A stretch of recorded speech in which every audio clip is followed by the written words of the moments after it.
여러분 반갑습니다. 오늘도 초원과 함께하는 데일리 큐티에 오신 여러분 모두 주님의 이름으로 환영합니다. 사순절 잘 보내고 계신지요? 예수님을 다시 봄으로 인생의 봄을 다시 한번 맞이하는 여러분 모두가 되기를 주님의 이름으로 축원합니다. 자, 오늘은 누구든지 사랑하시는 주님이라는 제목으로 함께 하나님의 말씀을 나누겠습니다. 오늘 함께 나눌 하나님의 말씀은 누가복음 15장 24절입니다. 제가 읽어보겠습니다. 이 아들은 죽었다가 다시 살아났으며 내가 잃었다가 다시 얻었노라 하니 그들이 즐거워하더라. 아멘. 자, 오늘은 예수님이 들려주시는 한 비유를 한번 나눠보겠습니다. 우리가 잘 아는 소위 탕자의 비유인데요. 어떤 아버지에게 두 아들이 있었습니다. 그런데 하루는 둘째 아들이 아버지에게 유산을 미리 달라고 요청합니다. 당시 유대 사회에서 이 말은 아버지에게 사실상 당신은 죽은 사람이라고 선언하는 패륜적인 행동이었습니다. 아버지로서는 묵살하고 둘째 아들을 추방해도 아무 상관없는 이야기였죠. 그런데 이 아버지가 바보같이 유산을 미리 줍니다. 유산을 받은 둘째 아들은 신나게 돈을 씁니다. 그리고 그 결과 곧 탕진하고 비참한 처지가 됩니다. 유대인으로서는 금지됐던 돼지를 치는 일을 하게 되었죠. 돼지를 치다 보니 문득 둘째 아들이 자신의 집이 그리워집니다. 그래서 염치 없지만 돌아가기로 결심합니다. 물론 상식적으로 볼 때 아버지가 받아주지 않는 게 맞습니다. 그래서 둘째 아들은 그 집에 종으로라도 들어가겠다고 결심하고 돌아가는 거죠. 자, 어떻게 되었을까요? 둘째 아들이 저 멀리서 거짓골을 하고 돌아오니까 아버지가 멀리서부터 달려옵니다. 그리고 거지로 돌아온 그 아들을 와락 안아주게 되죠. 자, 엄청난 사랑을 베풀어준 이 아버지. 근데 이 아버지라고 둘째 아들이 서운하지 않았을까요?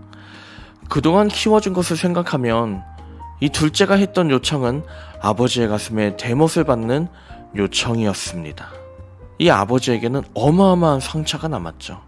그러나 아버지의 가슴에 남은 상처도 아들에 대한 사랑을 막을 수는 없었습니다. 그래서 아버지는 둘째 아들을 보자마자 안아주고 잔치를 열고 아들이 돌아오고 선언한 것이었습니다. 물론 첫째 아들이 서운함을 표시했음에도 말이죠. 예수님은 이것이 하나님의 마음이라고 이야기합니다.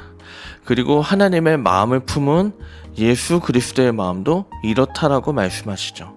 다시 말해서 구원의 은혜를 잊고 돌아선 죄인이라도, 도저히 용서할 수 없는 죄를 저지른 죄인이라도 다시 돌아오기만 하면 용서해 주시는 분이 하나님이라는 뜻입니다. 그래서 이 비유에서 볼 때 우리가 해야 할 것은 무엇이겠습니까? 한 가지죠. 내 모습이 어떻든지 주저하지 말고 하나님의 품으로 다시 돌아가는 것입니다. 오늘의 말씀에서 저는 이 한 가지 질문을 여러분께 나누고 싶습니다. 하나님께 우리는 돌아가야 합니다. 그런데 그 하나님께 나아가는 발걸음을 머뭇거리게 만드는 것이 혹시 있습니까? 어떤 분은 하나님 앞에 너무 실망이 들어서 다가가기가 머뭇거릴 수 있다라고 이야기합니다. 그리고 어떤 분은 하나님 앞에 죄책감이 들어서 머뭇거린다고 이야기합니다. 저의 경우를 보면 저는 하나님 앞에 실망하는 것보다는 하나님 앞에 죄책감이 느껴져서 하나님 앞에 나아가기를 머뭇거릴 때가 참 많았습니다. 마치 둘째 아들의 모습과 참 똑같은 거죠. 그래서 저는 이렇게 한번 묻고 싶습니다. 하나님 앞에 죄책감이 느껴질 때 과연 우리에게 필요한 것은 무엇일까요? 초원에 한번 물어보겠습니다.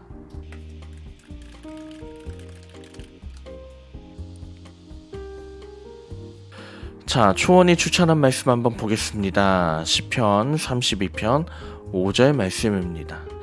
제가 읽어볼게요. 내가 이르기를 내 허물을 여호와께 자복하리라 하고 주께 내 죄를 아뢰고 내 죄악을 숨기지 아니하였더니 곧 주께서 내 죄악을 사하셨나이다. 셀라. 이 초원이 추천하는 말씀을 보면 하나님이 바라시는 것은 뭐냐? 그 죄책감마저 하나님 앞에 나와서 고백하는 겁니다. 그때 하나님은 어떻게 하신다고 약속하십니까? 하나님은 우리의 죄를 용서하시고 마음의 상처를 치유하신다고 계속 성경을 통해서 약속을 하고 계십니다. 혹시 하나님 앞에 죄책감이 느껴지고 하나님 앞에 나아가는 발걸음이 머뭇거려질 때 우리가 할 것은 우리를 끝까지 품으시고 인도하시는 하나님을 믿으며 용기를 내는 게 아닐까 싶습니다. 혹시 하나님 앞에 발걸음을 머뭇거리고 있다면 이제 오늘부터 다시 일어나서 용기를 내보면 어떨까요? 하나님이 여러분을 치유하시고 인도하실 것입니다. 이제 오늘의 말씀을 기억하며 함께 기도문을 읽기를 원합니다. 화면에 나온 기도문을 함께 읽으면서 이 시간 큐티를 마치겠습니다. 시작. 하나님의 사랑을 받고 있지만 저희는 또 주님을 배신할 때가 얼마나 많은지 모릅니다.